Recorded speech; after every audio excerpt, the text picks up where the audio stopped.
Software update कर दिया गया। भारतीय कप्तान सूर्या कुमार यादव पाकिस्तान से मुतालिक सवालात गोल करते रहे।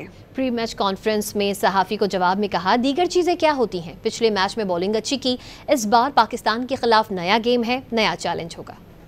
पाकिस्तान के खिलाफ पिछले मैच में बैट से भी और बाकी चीज़ों से भी भारतीय टीम ने बहुत अच्छा किया। अगले मैच में भी बाकी चीज़ें क्या होती है भाई?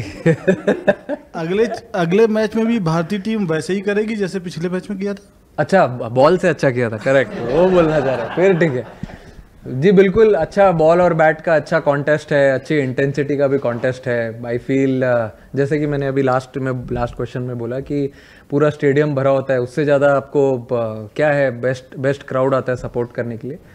And it's best thing, put your best foot forward for the country and enjoy the game. Software update कर दिया गया। भारतीय कप्तान सूर्या कुमार यादव पाकिस्तान से मुतालिक सवालात गोल करते रहे। प्री मैच कॉन्फ्रेंस में सहाफ़ी को जवाब में कहा, दीगर चीज़ें क्या होती हैं। पिछले मैच में बॉलिंग अच्छी की, इस बार पाकिस्तान के खिलाफ नया गेम है, नया चैलेंज होगा।